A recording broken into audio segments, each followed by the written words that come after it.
Hello，各位網友，早晨，賭神師兄我又嚟講嘢。今日同大家講呢個係天下第一猛人啊！真係佢個八字，我認為係認咗第一，冇人敢認第二㗎啦。今日同大家分享下呢個八字，我以前都講過㗎啦。喺2024年特朗普呢個川普總統競選總統嘅時候咧，我已經話佢一定當選㗎啦。結果佢真係當選咗。好，我再重複睇下呢支命到底有咩把炮，我可以講係天下第一啦咁。嗱，佢喺呢個2026年11月03，即係呢日咧，就要喺美國就要每2年咧就進行一個國會嘅中期選舉，啲參議院啊、眾議院啊嗰啲議員咧一部分要重新選過啦咁。咁如果佢喺中期選舉佢得唔到兩院嘅大多數嘅時候咧，於是佢就變咗一個跛腳鴨啦。咁今時今日嘅局勢大家都好明白啦。同伊朗嘅戰爭啦，呢個霍爾木斯海峽被封鎖啦，油價砰砰聲上咗去成100幾蚊嗰個美金，物價高漲啦，於是好多人即係認為佢係戰爭嘅罪犯禍首挑起戰爭，搞到今日物價就漲到離譜啦，特別係啲油咁。好，咁我即管又睇佢嘅八字，到底呢個11月嘅中期選舉會唔會順利過關咁？好，咁首先要講嗰個八字啊！嗱，點解話呢個八字真係勁到冇朋友啦？好啦，我哋話己土日元人生喺5月，己生於5，然後丙戌年就甲午月己未日己巳時。嗱，我哋睇呢個成個局咧，就係話午戌一合就變咗半印，午未一合呢個就係合印啊。然後再嚟一個巳午未印嘅方局咧，南方成一氣咁。好啦，我哋講成個局睇埋甲己一合就化土啦，變咗成個局冇一個官啦，變咗土啦。成支命咧叫做火土就兩神就相生啊，咁或者叫做兩神成象咁啦，兩神成象就象不可破咁。好，我哋話上一集我講入氣嘅得氣嘅深淺咧，咁我哋睇睇兩神到底有冇得氣咧？有得氣嘅時候佢有幾深有幾淺咧咁。嗱，我哋講喺5月唔使講啦，夏天4月份於是咧就係丁己丁己當令啊。咁我哋話咦，成支命都係得火土，一滴水都冇喎咁樣。咁呢個係專旺嘅格局，兩神成象。咁我哋只能夠要火㗎喎，係咩？火就叫做真神啊。於是真神得令平生貴啊，咁係支貴格嘅命，只要你個火而家佢呢個火唔係一個火喎，係午戌一個火，午未又合火，巳午未更成一個火，透呢個丙火出局出干咁。嗱，咁即係等於就係話火勢洶洶，南方之火有個土喺度，而最緊要嘅就係話印同比印你出干啦比又出干啦即係話喺個月令裏邊，月令尋真最得真真神得用，平生貴，就係咁講啦。嗱，我上一集講點樣入氣再同大家溫一溫嗰個12宮格嗰個長生12神啦。嗱，我哋話再記得一次就係話金水木火土嘅長生啊。於是我哋話火土嘅長生就喺邊度火土嘅長生喺人我而家講火土嘛，火就丙火啦，土就係戊己土啦。火土嘅長生喺午嗰個長生在人。咁我哋數咯長生沐浴，冠帶臨官帝王。啊，去到個5嘅時候係帝王啊！帝王即係乜嘢？帝王即係陽刃啦，陽刃啊，刃嘅刃啊。咁我見到呢個5火透出天干係佢嘅印星係陽刃啊，有個陽刃做根，一個陽刃都唔緊要喎。哇！呢度有陽刃，嗰度陽刃，呢個合刃，呢個全部都係陽刃嘅方局。紅紅烈火啦，唔好忘記而家係九運啊！火當旺啊咁，所以變咗就話喺你哋嚟講，5火就已經勁到冇朋友噶啦。然後火生土嗱，最緊要呢一樣嘢，甲己一合就合土啦。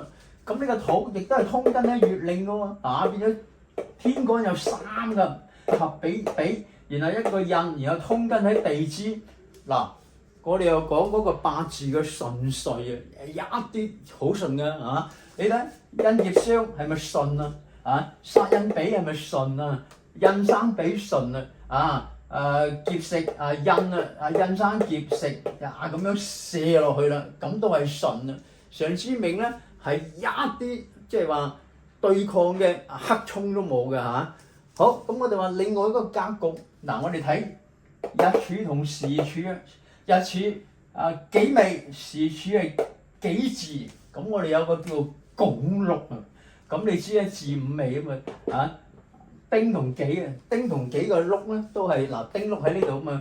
我哋講數六傳啦甲乙丙丁戊己，於是戊己呢個祿咧，丁同己個祿咧都係喺個午啊。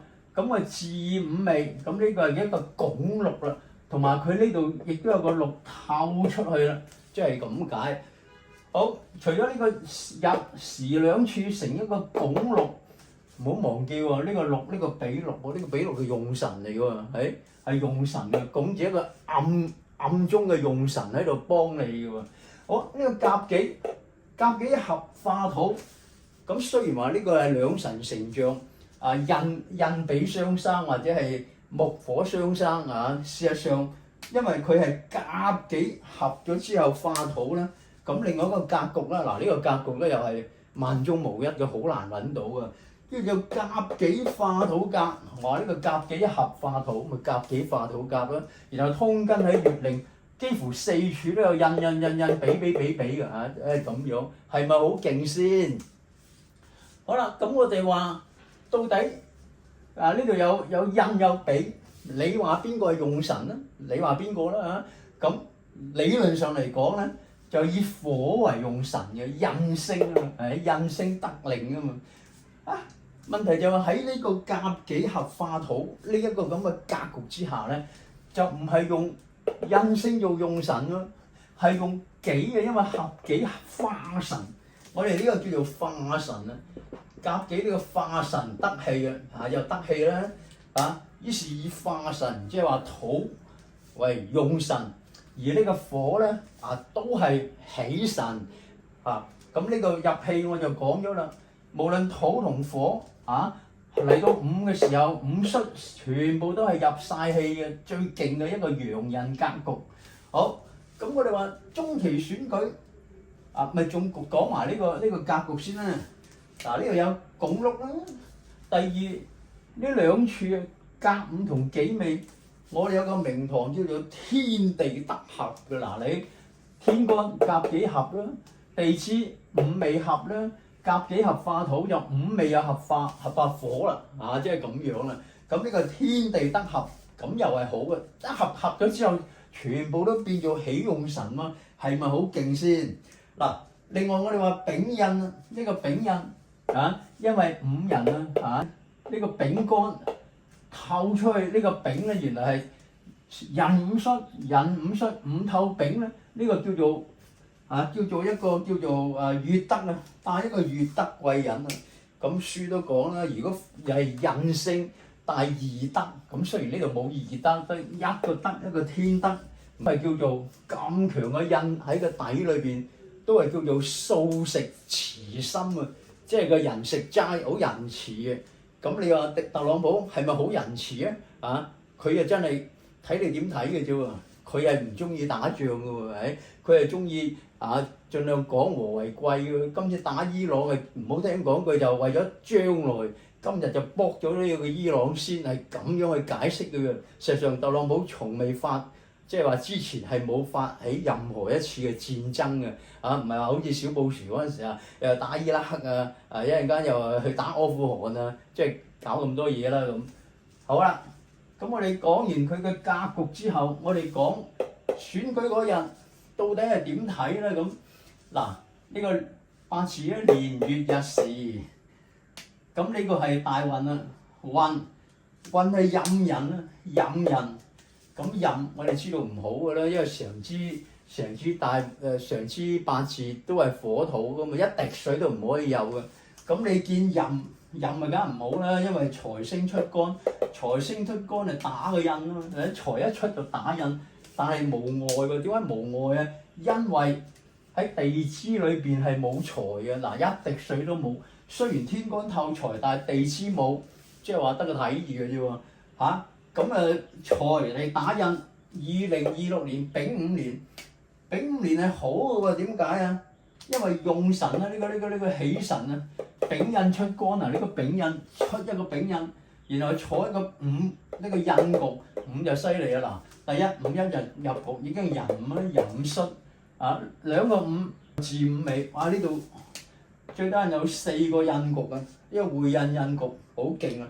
所以喺2026年咧，基本上特朗普咧就係好勁嘅印啊嘛，印係主名啊嘛，有名啊嘛。咁於是佢個名當然啦，你可以話佢某方面做得唔好，你要彈劾佢咁兩面睇啊。但係特朗普到今時今日，佢係好有名氣嘅即係佢做好多嘢都成功嘅。譬如話佢申請呢個打官司上訴去呢個上訴法院啦，幾乎場場都贏啊。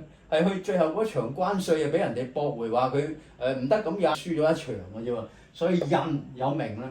好啦，我哋話去到今年嘅11月份呢個中期選舉係咩月份咧？係戊戌月啊！戊戌月劫星出干又坐會印，又係戌啊！你見到壬午戌下底又壬午戌又巳午未，總之全部都係印。咁你話有個財喺度。第一地支係無根啦冇財啊。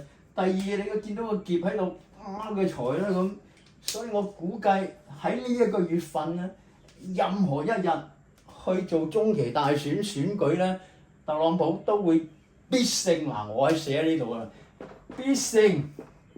呢個中期大選必勝，以此為記。咁我啦當選，即係話選舉嗰日11月03，即係辛巳日。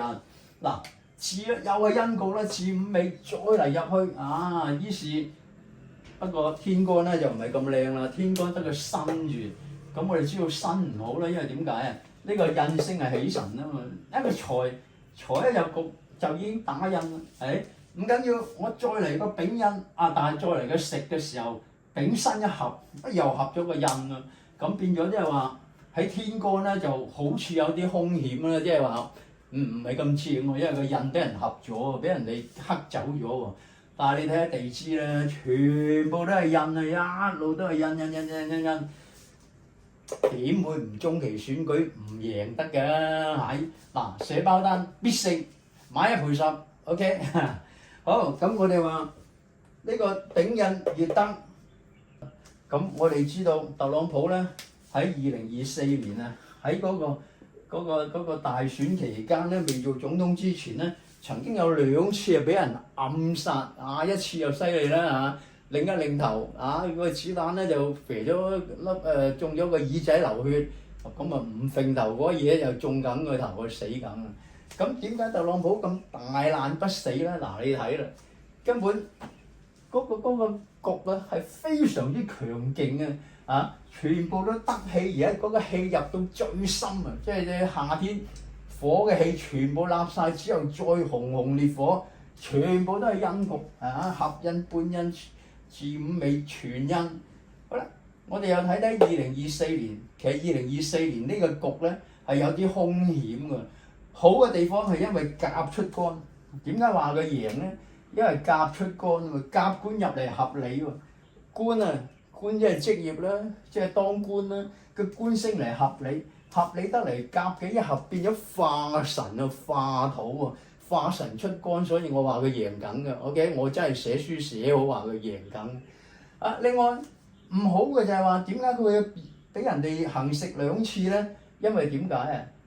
天干運係財咧，去到甲辰，甲梗係好啦，但係辰又唔好啦。辰因為有個財啊，水庫啊嘛，啊於是壬可以通根喺水庫，所以喺24年喺呢日咧就見到食神出干嗰個月份年月日，於是食頭先講啦，辛再合個丙一次咧，變咗佢就即係中槍啦。地下太多印啦，係嘛？OK， 有個劫喺度劫住個財，咁於是我就可以講佢大難不死啦，唔死得有後福啦。因為點啊？佢個暗神啊，好犀利嘅。第一有個暗祿喺度保護佢，第二有個印星啊，呢個印星啊帶住一個一個月德貴人去幫佢嘅，咁咪變咗唔死得啦。OK。